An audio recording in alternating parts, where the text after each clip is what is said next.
Hey, folks, welcome to another episode of Cutter One. I am your host, Jay, just Jay, your resident troublemaker and your resident culture warrior. I hope you are all doing well. All right, we are in the final countdown to the New Year's, so I hope you are all getting ready to enjoy that with your family and friends and loved ones and however you plan on celebrating the new year. All right, let's get right into this. This is an interesting article. This one comes to us from the good folks at StartFacts, and it says Amazon has made the same mistake twice with the Rings of Power and Wheel of Time. All right, so I'm looking at you, my Wheel of Time friends out there. Again, it's not a franchise that I am particularly familiar with, not for any particular reason. I never knew anything about it. But I have heard the horror stories. So let's see what the article says. Well, the typical response to the statement at this stage probably would be, quote, which one of the numerous mistakes are you talking about, unquote. That is true. But if you just look at the two series in general, you're bound to notice similarities between them in many things. Colors, scenery, casting, acting, or lack thereof, you name it. It is noticeable that they were produced by the same studio. And, well, you can also notice their comparable disregard for the source material. The Wheel of Time may not have deviated from it quite as far as The Rings of Power did, but it is an adaptation of a novel. It did not have to make a plot from brief notes on an imaginary world's ancient history. It had much more source material to disregard, so to speak.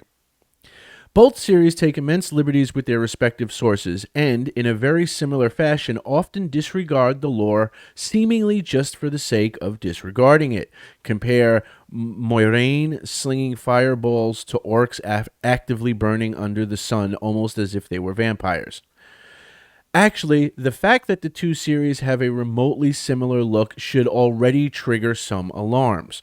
Making a series visually distinctive and various people within it visually distinctive from each other, just like you can immediately tell Rohan from Gondor apart in Peter Jackson's movies, is the primary duty of costume and set designers. If your costumes and vistas meld into some sort of generic fantasy-ish slop, you've failed.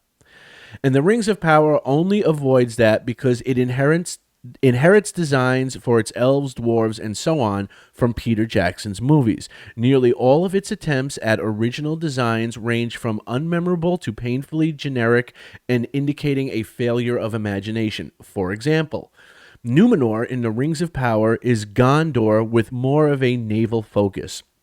Bright colors and less sophisticated armors, instead of a civilization so great that by the time of the Lord of the Rings events, Gondor was a pale shadow of its pale shadow.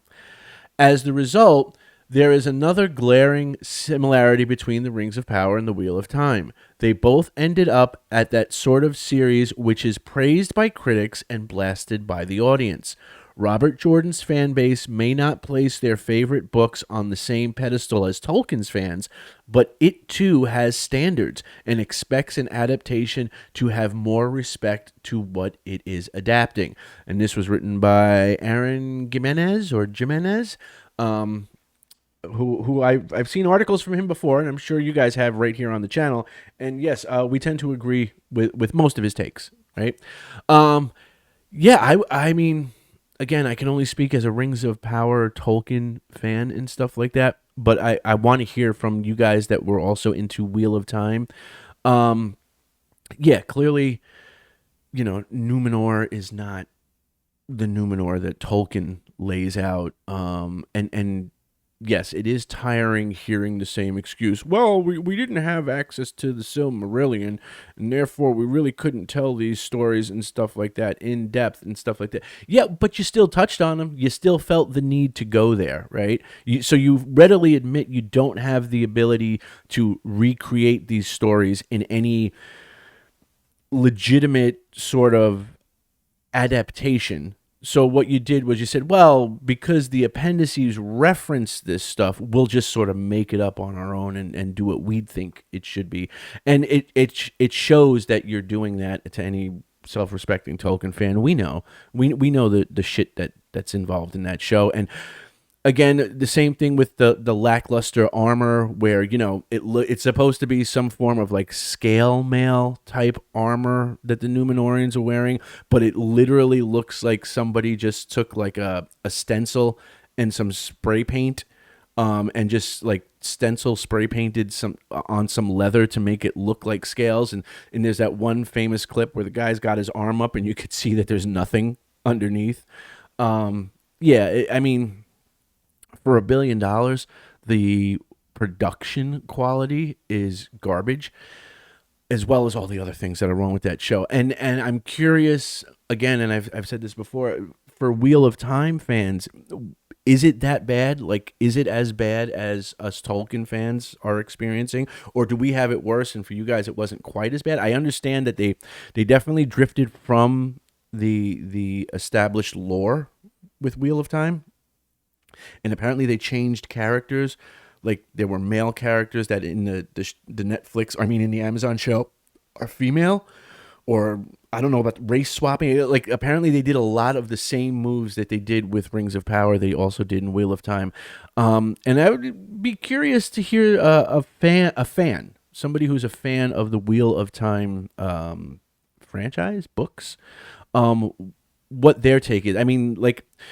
And again, if somebody who's a Wheel of Time fan out there is interested in doing it, I would love, like, if in the comment section you wanted to write like a breakdown, like, okay, I read the books, I love the books, here's where the show did not do the books any justice, and sort of break it down, like, is it just not sticking to the lore? Is it, sort of race gender swapping characters? Is it just sort of making shit up on their own that wouldn't or couldn't exist within the world of Wheel of Time? If somebody wants to take the time out and write that, I would be interested in reading that, because again, I keep hearing that as the point of comparison, since they were both from Amazon, and Amazon similarly seems to have taken a dump on the original works in both instances. Again, coming at it as a Tolkien fan, I can only speak to Rings of Power, but I'm interested in the Wheel of Times fans, because I think Wheel of Times fans are like the Rohan to Tolkien's fans being Gondor. I think we're brothers in the fight, or brothers or sisters in the fight. We're allies in the fight, because we both have this mega billion-dollar corporation that decided it was going to do its version of our beloved franchises, and the hell with what the authors wrote, the hell with what the authors intended. It was just going to do what it wanted and screw us. And if we have any criticisms, it's simply because we are istophobes, and we just don't get it. So I'm interested in hearing from Wheel of Times fans on this one. I'm curious, but yeah, I mean, Amazon has a nasty habit of doing that. And we're gonna say, well, it's not just Amazon though. Like, Netflix does that, with their sort of reinterpretation of things. But you also see it in the movie industry.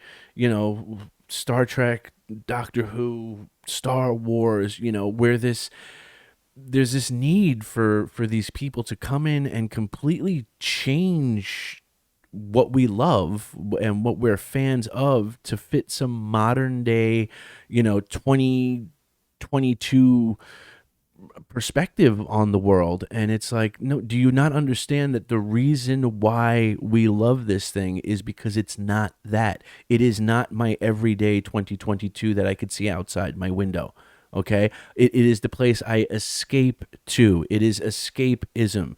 Okay, it is the place where I can shut the real world down for a little while and go to.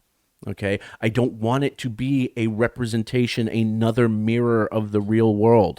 Okay, I can see how crappy and shitty the real world is by just going outside. I don't need to pick up Tolkien's work, or watch your adaptation of Tolkien's work just to have it turned into another shitty mirror of the shitty real world. I don't understand why these Hollywood people don't get it. And then they wonder why, like, oh, it's the crappiest box office year to date. And there are no real blockbusters that stand out, and everything's sort of like, eh. And then we hold up something as if like, oh, it's killing it at the box office. It had a $70 million weekend. It's killing it at the box office. Not for nothing, but I can remember 5 years ago a $70 million box office weekend was not a big deal. Like if you were just pulling $70 million on your opening weekend and you were some big blockbuster, that was considered doing bad. Now we're holding that up as if like you've accomplished something and stuff like that. And it's just because standards have gotten low.